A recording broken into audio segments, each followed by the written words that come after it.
Lord, I thank you for making a way where there seems to be no way. A roadway in the wilderness and a river in the desert. Thank you for touching your people today. Healing broken hearts. Le fils de Zébédée est allé voir Jésus. Quand maman et fils de Zébédée a vu au monde à Jésus, elle lui dit, quand vous serez dans votre royaume, que mes deux enfants ici soient placés l'un à droite et l'autre à gauche. Vous voyez pourquoi ils ont quitté Galilée? Les démarches de cette femme-là étaient fondées. En tant que mère, elle cherche la place pour ses enfants. À ce chef ici. Mais elle croyait que Jésus serait chef militaire. Il serait roi. Ici. Et mes enfants ici seront bien placés. Si mes enfants sont bien placés, vous voyez bien aimé dans le Seigneur, ils ont suivi Jésus à Jérusalem, partout où ils allaient. Jésus avec eux. Plutôt partout où Jésus allait, eux suivaient. Maintenant Jésus est mort. Qu'est-ce qu'ils vont dire, surtout cette femme et ses deux enfants? Qu'est-ce qu'ils vont dire à Zébédée? Vous avez suivi un aventurier.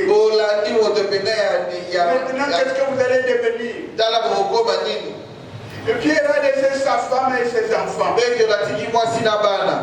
que vous allez faire maintenant? Bien-aimé dans le Seigneur, je vous parle maintenant du cas d'un neveu. Il a fait les démarches clandestinement.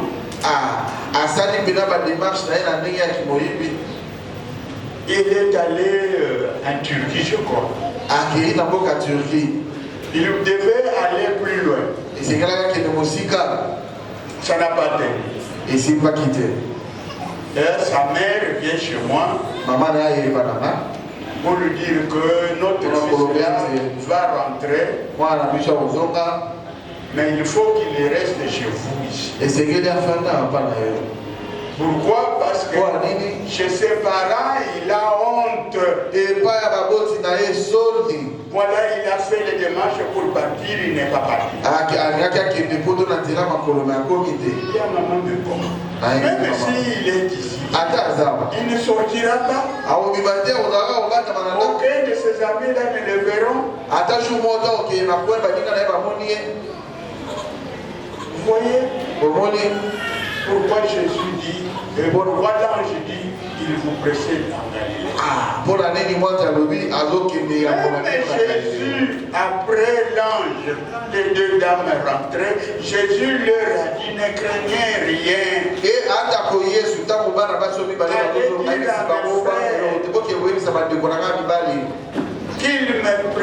Je le précède en Galilée.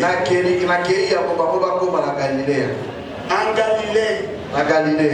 La Galilée, dans ce sens ici, c'est là où nous avons des problèmes. C'est là où on attend, les gens attendent pour se moquer de nous.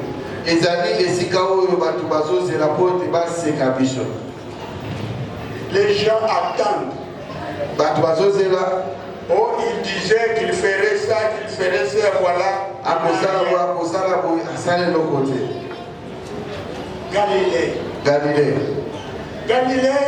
Galilée, c'est le foyer où il y a des problèmes. L'homme et la femme ne s'entendent pas. Le mariage est au bout du divorce. Galilée, c'est là où le patron vous menace de vous révoquer. Galilée, c'est là où votre fiancé menace de vous répliquer.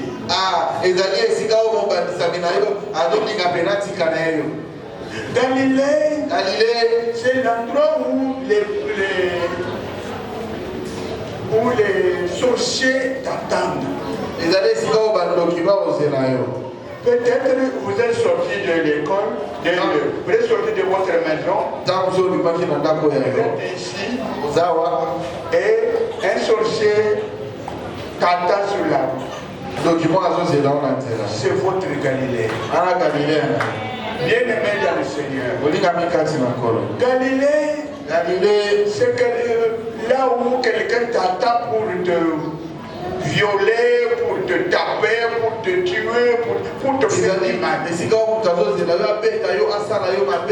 Voilà, ces gens ont tout laissé. Maintenant, ils attendaient quelque chose à Jésus. Jésus est mort.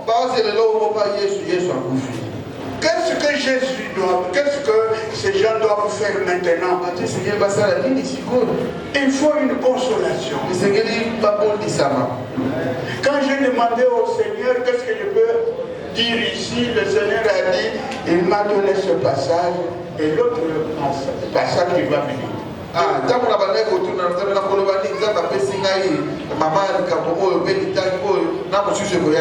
Vous avez entendu ça le jour de Pâques ou pendant le séminaire de Pâques. Bien-aimé Galilée, Jésus savait que mes disciples ici ont des problèmes. Galilée, c'est une province du nord. Jérusalem était au sud.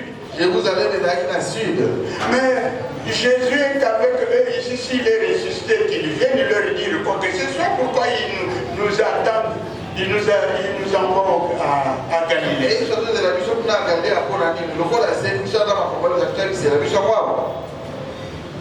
Bien-aimé, c'est ça Galilée. Et chacun de nous a son Galilée. Ma prière est que Jésus vous précède. Amen.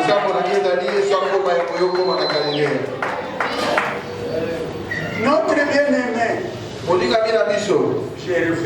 Gervais. Tout à l'heure, je lui ai demandé qu'est-ce que vous êtes sorti dans cette vous êtes sorti avec quoi de cette maison-là? Il m'a dit rien. Il n'avait même pas de ma part.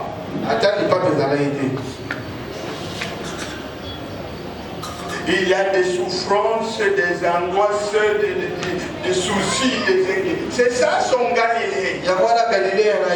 Ma prière est que le Seigneur qui m'a envoyé ici, le précède de nous.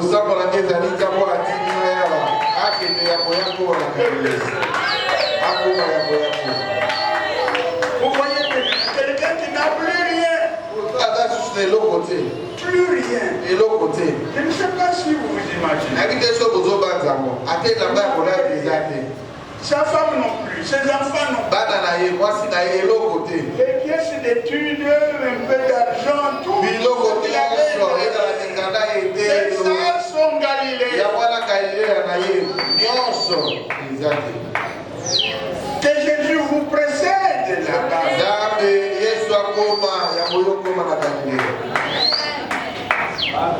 Si Jésus le précède, effectivement les disciples sont allés à Galilée en question.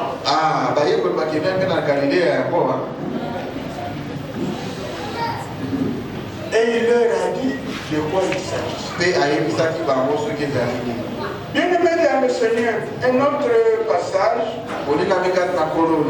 est que deux disciples découragés, soucieux. Et ils s'entendent à rentrer chez eux. Ils s'entendent à rentrer chez eux. Ils marchent en s'entretenant. Les deux disciples d'Emmaüs. Emmaüs était à plus ou moins 12 km de Jérusalem. Nous sommes ici pour avoir quelque chose auprès de cet homme-là. Il est mort.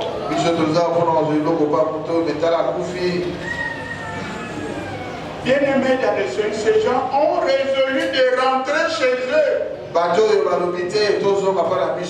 À Emmaüs. Ils marchaient sur la route. Ils parlaient découragés. Mais Jésus a vu. Dans tes soucis, dans tes inquiétudes, je prie que Jésus te voie. Amen. Jésus te voit. Et te suive. Jésus a vu. Il les a suivis. Mais eux ne pouvaient pas.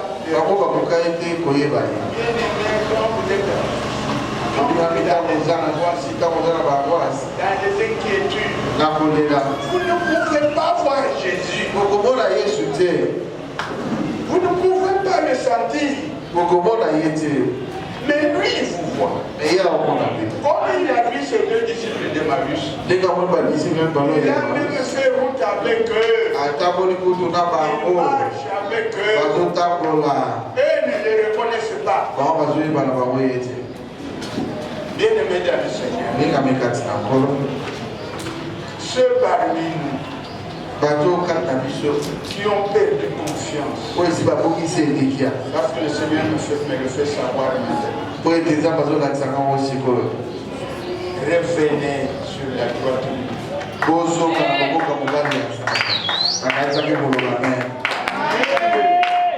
Parce que Jésus vous voit.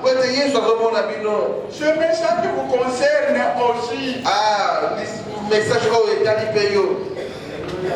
Il leur pose la question. De quoi parlez-vous en route comme ça? Eux, avec leur colère, ils ont répondu très mal.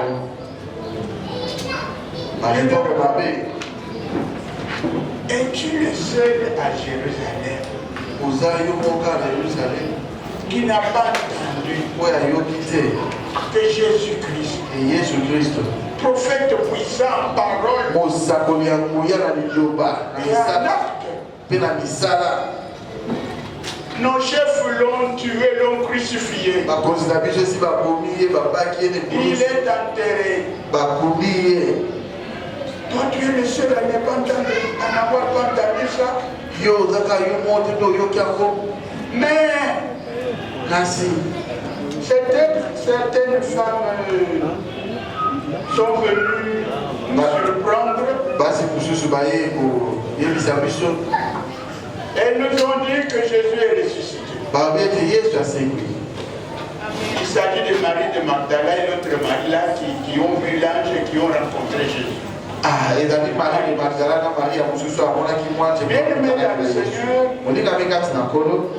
Ils ont continué la route en expliquant à Jésus comment leurs chefs sont mauvais.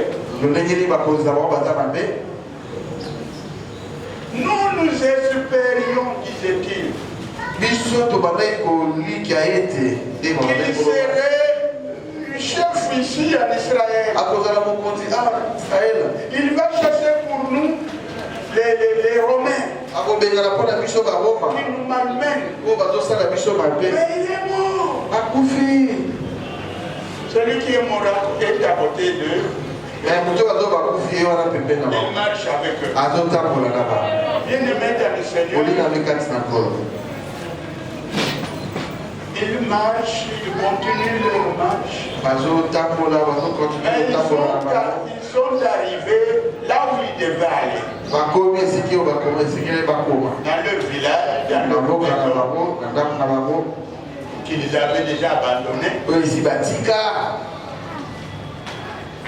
Quand ils veulent aller par exemple à gauche, Jésus fait semblant de continuer. Il lui dit non.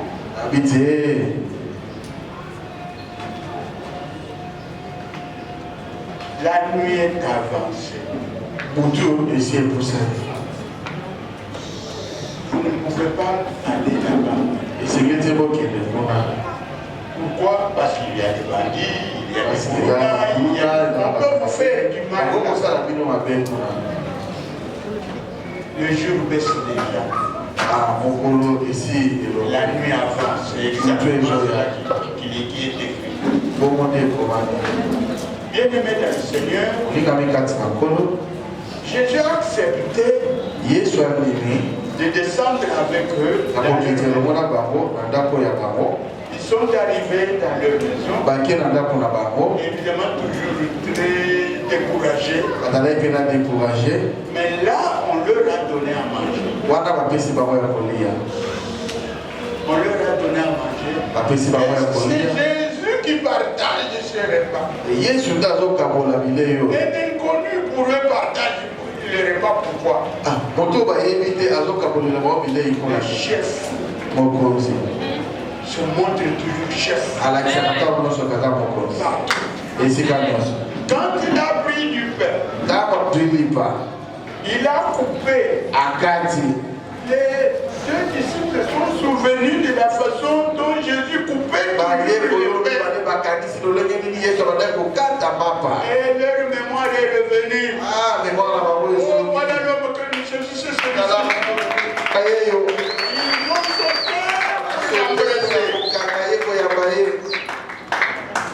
Ils ont sauté. Ils ont sauté pour l'embrasser.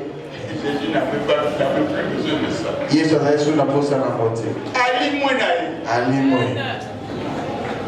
Maintenant, il se demande. Quand nous étions sur la route, quand nous étions en route, quand il parlait, nos cœurs nous tourmentaient. On sentait que quelque chose n'allait pas. C'est Jésus. Je ne sais pas s'ils ont continué à manger. Ils ont tout laissé. Ils sont rentrés à Jérusalem. Ils n'ont pas eu peur de bandits ou de quoi. Ils sont rentrés. Ils sont entrés dans la salle où ils étaient. Jésus ressuscité, nous l'avons croisé. Nous avons marché avec lui. Nous avons mangé avec lui. C'est vrai, Jésus est vivant.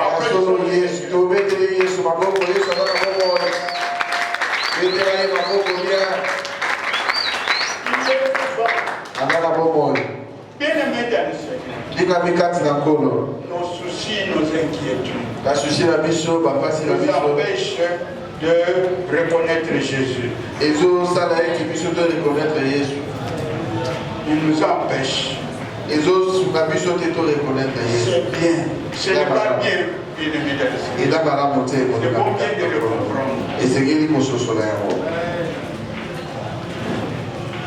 Maintenant, je demande. Quel est le problème qui vous tourmente?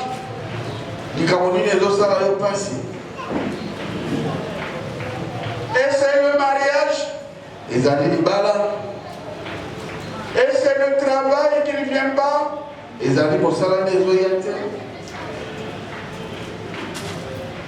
Est-ce le manque d'entente à la maison où tu es?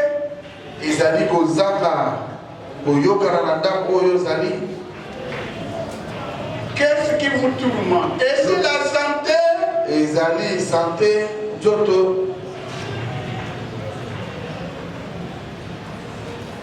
Est-ce que ce sont les sorciers de votre famille? Qu'est-ce qui vous tourmente? En ce jour, en cette période de Pâques, où nous avons ces deux passages bibliques. Il vous précède en Galilée. Et le passage de deux disciples. Bien-aimés dans le Seigneur, nous devons célébrer la résurrection de Jésus. Jésus ne serait pas très long. Je suis venu encourager notre bien-aimé qui est sorti avec, il n'avait même pas de mappa. Son épouse a tout perdu. Ses enfants ont tout perdu. Des pièces scolaires aussi, papa. Des pièces scolaires. Quand il est là, il vient me dire, bon, je suis tel, montrez-moi les pièces, il n'en a pas. Il n'en a pas. Bien-aimé dans le Seigneur, quelle souffrance. Souffrance inouïe. Voilà pourquoi je suis venu.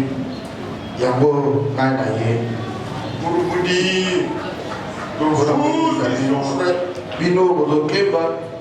vous qui souffrez, vous qui avez des problèmes, les problèmes ne manquent pas, mais ayez confiance en Jésus-Christ. Jésus-Christ ressuscité, c'est le fondement de notre foi. Si nous sommes ici, c'est parce que Jésus est ressuscité. Puisque Jésus est ressuscité, vous ne pouvez pas continuer avec les souffrances. Vous ne pouvez pas continuer avec les souffrances. Refuse les souffrances. Et accueille Jésus dans votre cœur. Accueille Jésus. Accueille Jésus. Jésus est le maître, le guide. Vous savez ce que les deux disciples de Maïs ont dit? Il est prophète puissant en parole et en acte.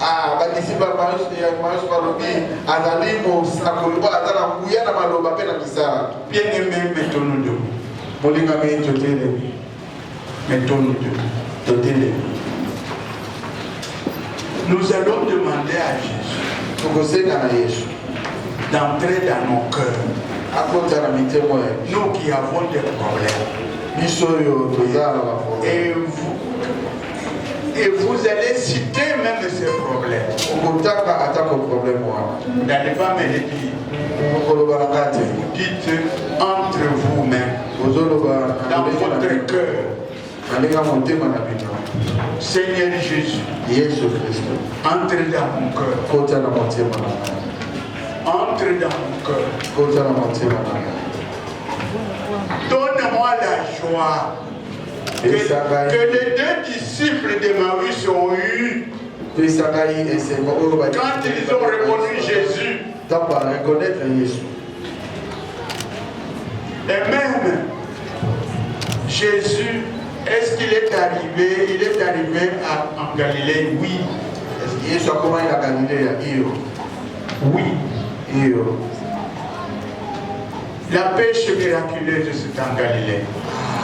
Pêche miraculeuse est dans la Galilée. Et il a changé ce qu'il croyait.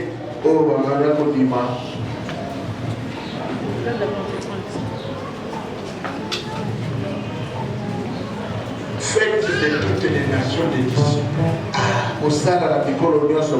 Allez par le monde entier et faites de tout le monde des disciples. Et ils se se sont retrouvés sur la montagne que Jésus avait indiquée. Ils l'ont vu en Galilée. Ils l'ont vu. Et quand il est monté au ciel, ça leur représente, en leur présence, ils l'ont vu monter. Alors, j'ai bien trouvé sa femme et ses deux enfants. Pierre a retrouvé sa femme et ses enfants. Il n'y avait plus de soucis. Ils ont reconnu que Jésus, que nos enfants ici ont suivi, ce n'était pas un aventurier. Parce qu'il n'y a pas eu seulement des Galiléens apôtres qui l'avaient vu, tous les autres aussi les avaient vus.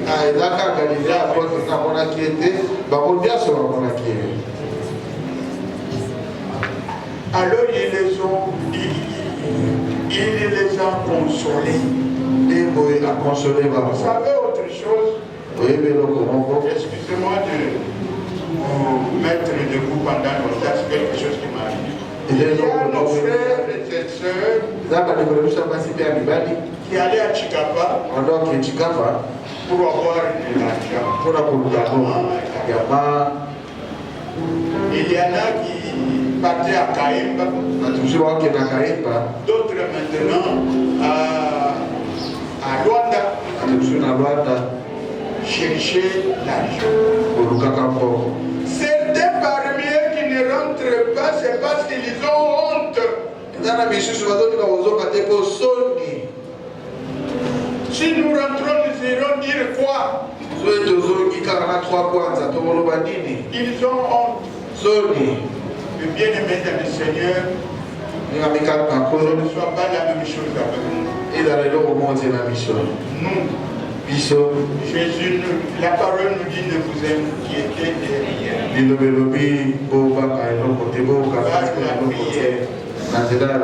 La supplication, accompagné d'action de grâce, faites connaître vos demandes à Dieu. Et la paix de Dieu qui surpasse toute intelligence, gardez vos pensées, vos cœurs en Jésus. Et vous allez prier. Vous allez présenter vos problèmes là à Jésus. Vos soucis, vos inquiétudes, vous allez les présenter aujourd'hui.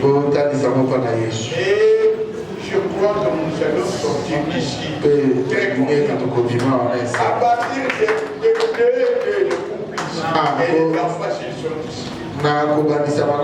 Parce que même s'ils n'ont plus rien, mais Jésus les garde, Jésus les protège, que Jésus leur donne le courage. Qui sait, c'est ce qui vient à l'esprit. Si Jésus, si le Seigneur a voulu qu'ils perdent leur bien pour en avoir le Seigneur a permis qu'ils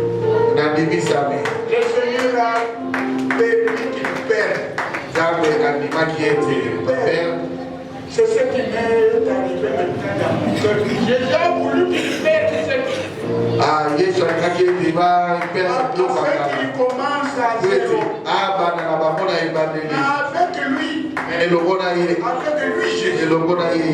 Avec Jésus. Le commencement, Jésus. Bien-aimé dans le Seigneur,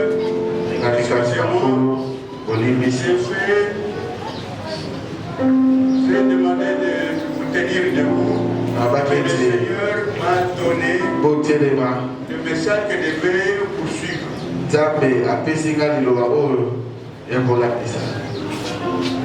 Maintenant, vous allez prier.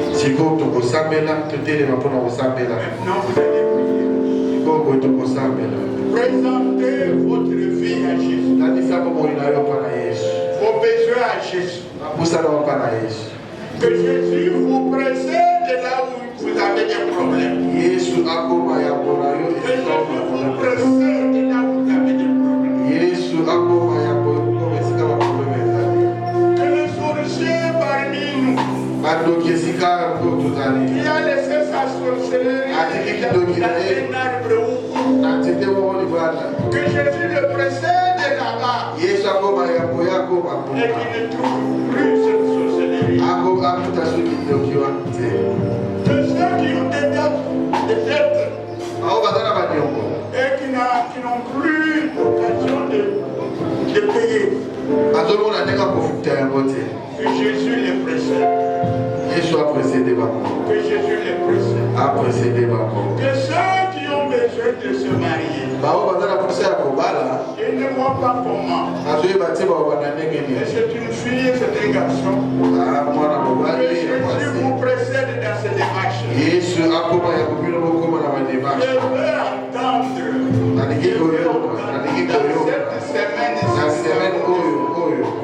nous avons des fiancés cette semaine. Je veux entendre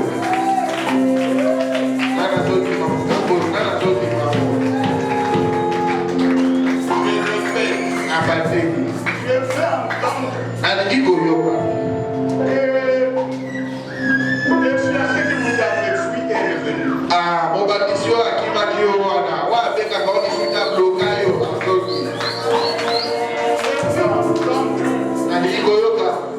Que la fiancée qui vous avez fui revient. Évidemment, si c'est la volonté du Seigneur. Bien-aimé dans le Seigneur, je veux entendre que là où vous avez mis votre jet d'honneur,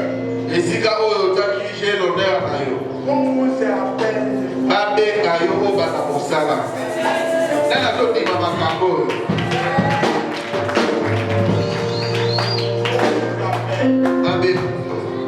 Bien-aimé dans le Seigneur, je veux entendre que quelqu'un qui est malade parmi nous,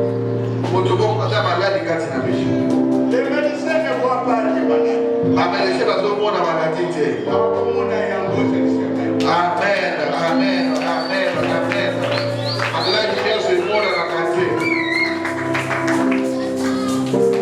Prions maintenant. Tout ça, mais la psychologue. Prenons le temps pour prier. Tous en table à Kosabela. Sana Kosabela. Kosela Zebo. Ozo Sabela. Pour la santé d'ailleurs.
sa Galilée.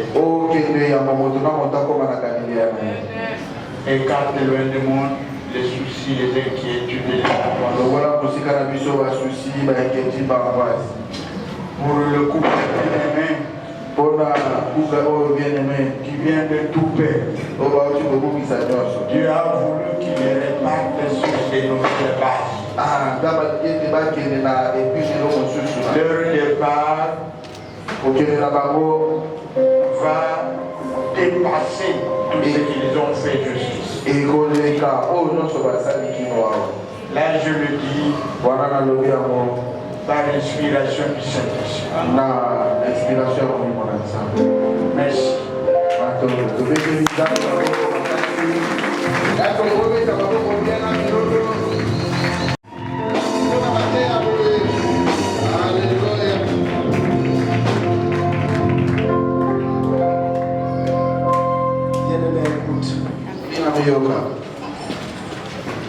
Il s'agit de la bénédiction d'un père.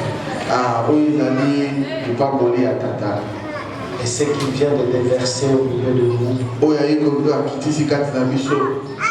cela va se réaliser sans délai. Je vous dis au nom de Jésus.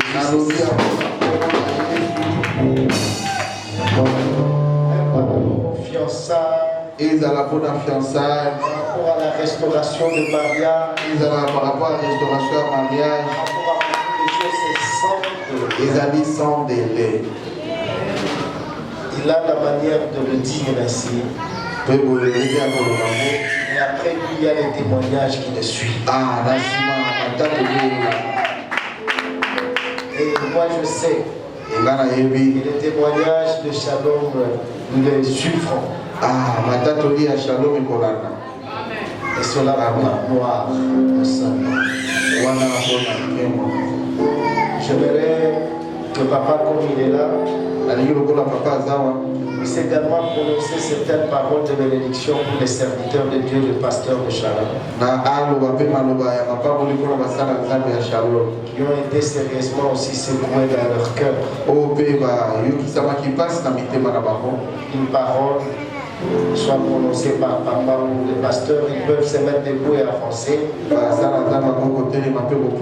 pasteurs de Shalom peuvent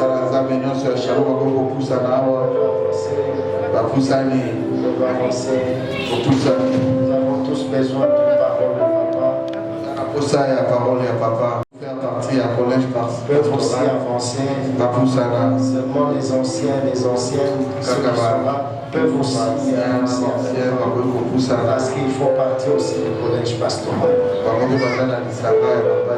Nous avons besoin ensemble de paroles de bénédiction de papa.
Comme les apôtres, donc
l'amour du travail bien fait, la joie de te servir. Au nom de Jésus-Christ, je suis Amen.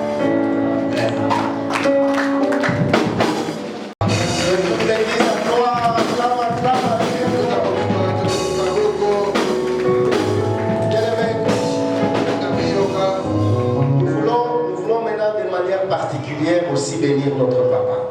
Nous n'avons pas l'occasion de le voir le plus souvent. Mais parce qu'il est là, il faut qu'il sorte aussi avec une bénédiction de shalom. Ceci est très important. Là où tu es, regarde une bonne enveloppe que tu peux avoir.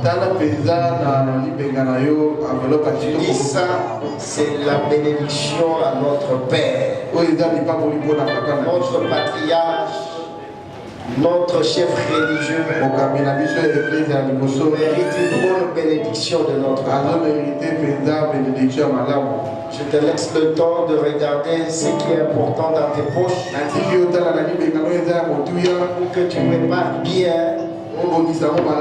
Et quand tu viens avec ça, tu reçois immédiatement toutes les paroles de bénédiction qu'il a prononcées.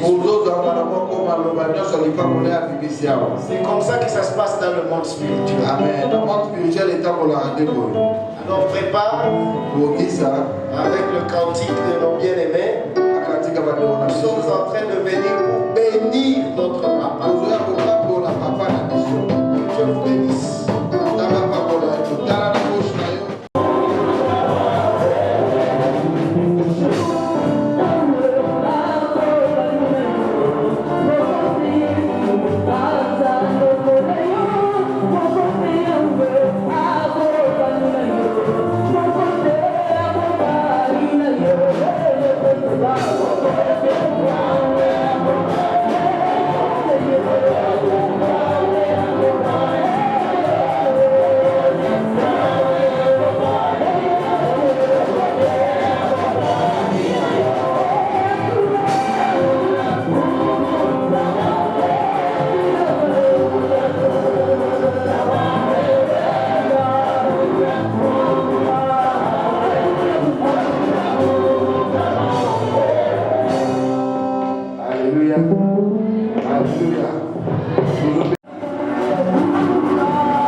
Amen.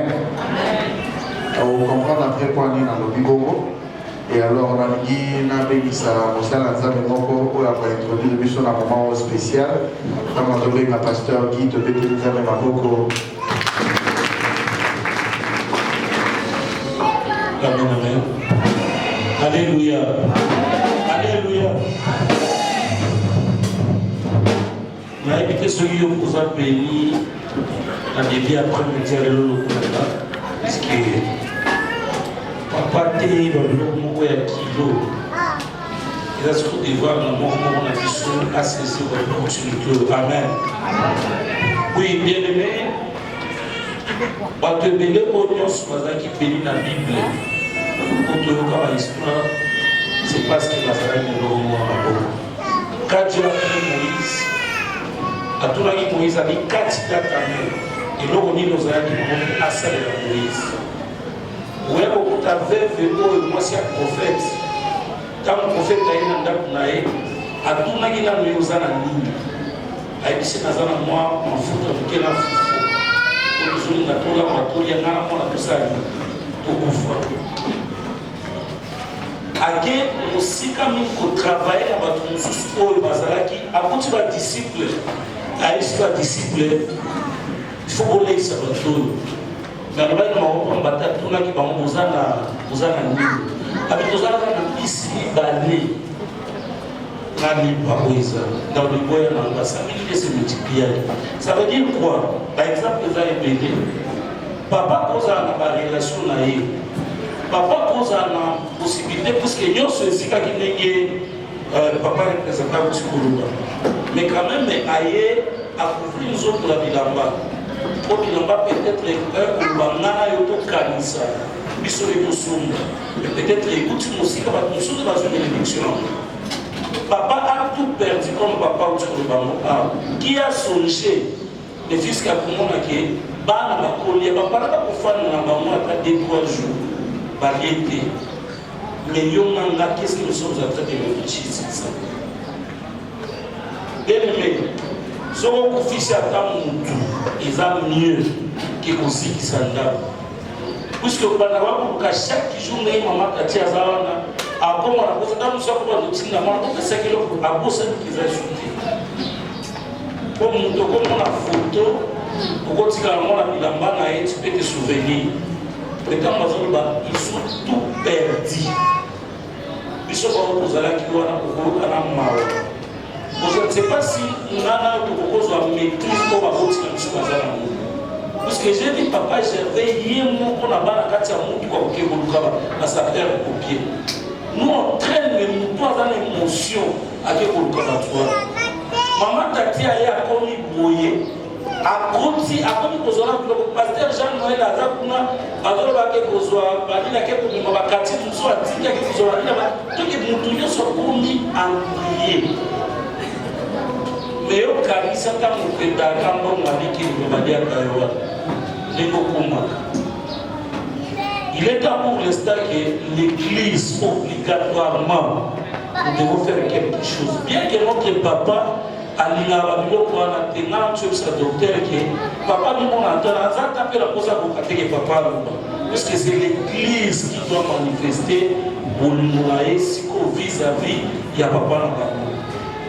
Vous avez témoin na ngambo kuna ba kufisa ki mama na bango bongo na nini ba se préparer ba musuba yo la nana ebe. De l'autre côté ba utiko kunda lobi imaginez monde d'atie futi transport pour pas comme là. Imaginez ce qu'il y a biso papa qui a tout perdu. Ça qui a piqué, avec la salle de l'eau. À trois côtés, na Lubakaka, parce que c'est notre devoir. On pouvait aller moko. Ngana me makoya nga akaba sulela na côté na maraki na mobiso le fait vraiment que mon côté. Alors, toujours, lui se soucier de l'homme au lieu de na ça disperser. Oaya na nzunu, oaya na lutu.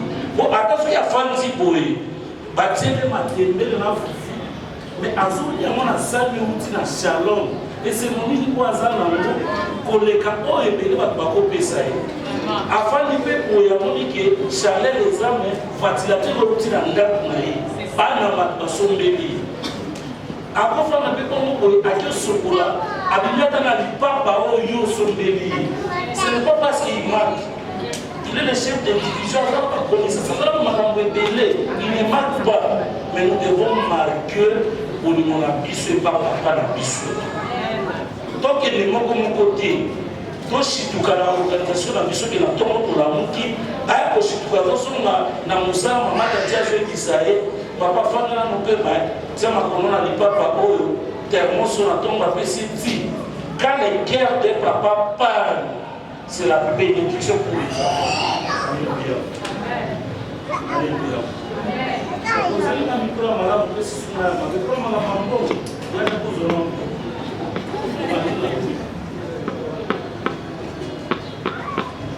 Amen, amen.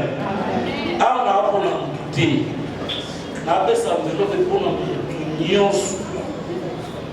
Et ça va moins. Ce que vous avez posé 5 personnes pour que vous preniez pour ça. Cette enveloppe-là, vous avez fait ça numéro à l'union sauté. Tout le monde qui a le numéro de corridor.